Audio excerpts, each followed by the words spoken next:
In this episode, I would like to address a question or topic from a seeker who is practicing Brahmacharya, which is also known as semen retention in modern times. Perhaps you may have the same question in your mind. Please note, this excerpt is taken from the book written by PRANA Man, narrated by Rethas. Book link given is in the description. Today, we explore what medical science reveals about semen. We will understand its true value and importance.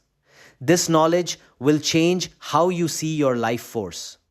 Dr. Mulville Keith wrote something profound.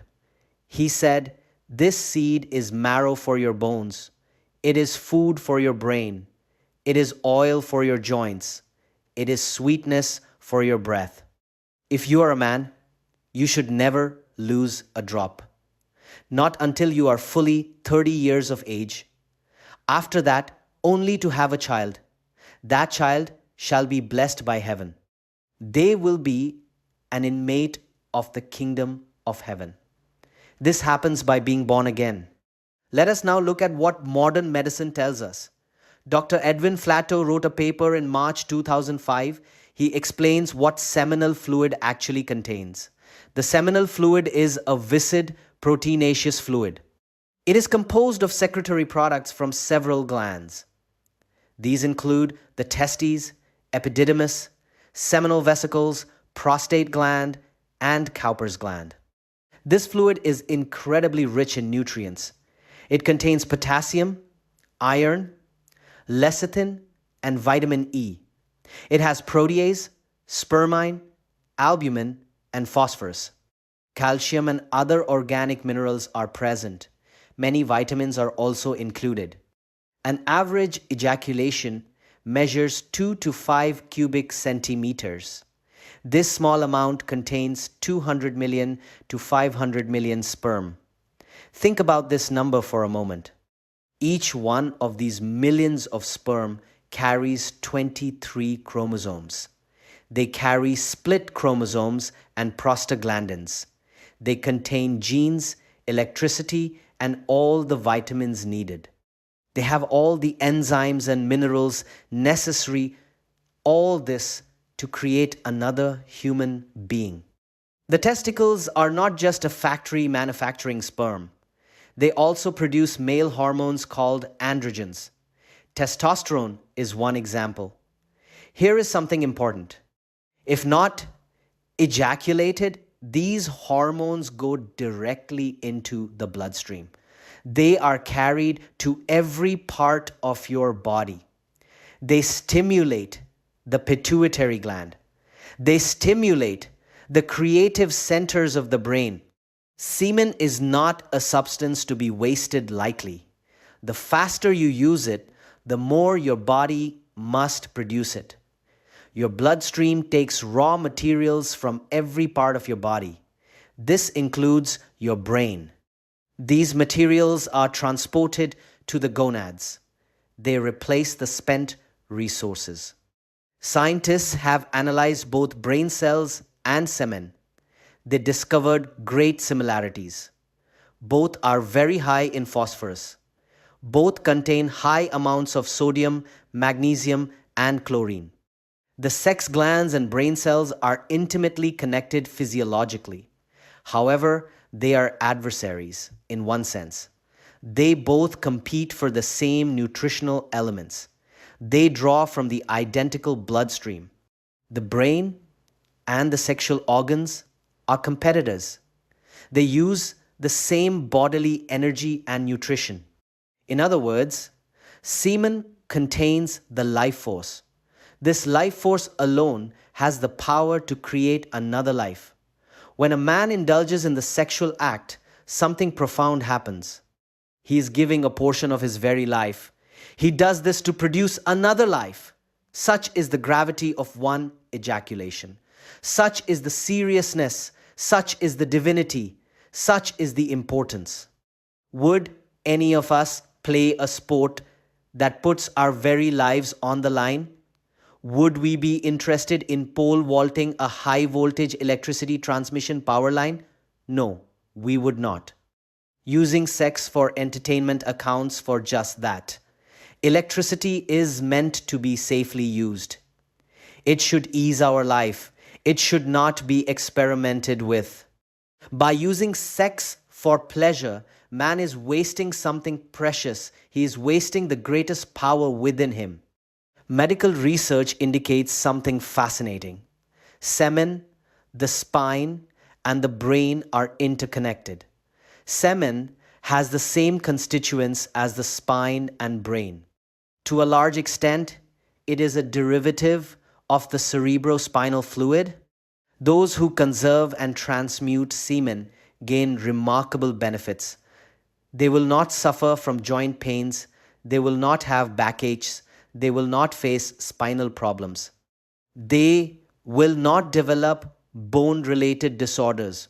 Their spine remains lithe and elastic. This can be used to reverse aging. The spine houses a special channel. This channel is called Sushumna Nadi, which is an energy pathway. Through this channel, Kundalini flows. Kundalini is the life power within us. The brain becomes exceptionally powerful. All its abilities shine to the fullest extent. On the other hand, those who waste semen face consequences.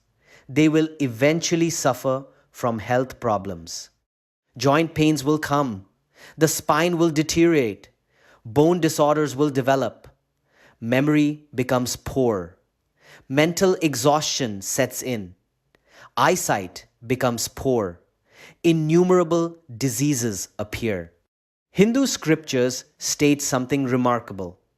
By practicing Brahmacharya in thought, word, and deed for 12 years, something special happens. A special nerve is formed in the brain. This is called Buddhi Nadi or Medha Nadi. This nerve enables a person to have a photographic memory. They can remember anything they read or hear. They can reproduce it unfailingly. They can solve hard problems easily. They can navigate life situations with ease. They do this by using the power of their ojas, which is divine energy. The ability of the brain to concentrate becomes extraordinary. The power to focus reaches new heights. The capacity to find solutions to any problem becomes superhuman. After this period of true celibacy, in thought, word, and deed, something miraculous occurs. A person develops Trikala Jnana. This means the knowledge of the past, present, and future. They rest in a state of incomparable bliss. They remain constantly in the thought of God. Swami Vivekananda was a living example. He showed the benefits of practicing celibacy. He attributed his remarkable mental prowess to something specific. He credited a lifelong observance of Brahmacharya. Let me share a story about him. One of his disciples was astonished one day. Many volumes of Encyclopedia Britannica had landed at the library. This happened the previous day. The disciple found it impossible to absorb all the contents. The Swami saw these new, shining volumes. He asked the disciple to ask him anything from these 10 volumes. The Swami answered all the questions correctly. The disciple asked in wonder, "Have you read all these books?" The Swami replied simply, "Why should I ask you to question me otherwise?" Swami Vivekananda demonstrated something profound. Simply by the observance of strict Brahmacharya, all learning can be mastered quickly. One has an unfailing memory. They remember what they hear or know just once. That power may come to all. Whoever practices unbroken Brahmacharya for 12 years will surely have it. Intelligence largely depends on the power of recollection. Memory is the catalyst to free-flowing intelligence. Our intelligence is a product of several factors. It depends on how well we can grasp information. It depends on how we store what we learn. It depends on our ability to analyze. It depends on our ability to reproduce what we learn and observe. This comes from life experiences. Brahmacharya is the foundation. This intelligence rests upon this foundation. It brings out the light of the soul. This light is superior to intelligence itself. What we have learned today reveals a profound truth. Your life force is not something to be taken lightly. It is the very essence of your physical health. It is the source of your mental power. It is the gateway to spiritual realization. When you conserve this precious energy, you unlock capabilities beyond imagination. Your body becomes strong and resilient. Your mind becomes sharp and focused. Your spirit awakens to its true potential. This is the gift of Brahmacharya, the practice of semen retention. This is the path to becoming your highest self.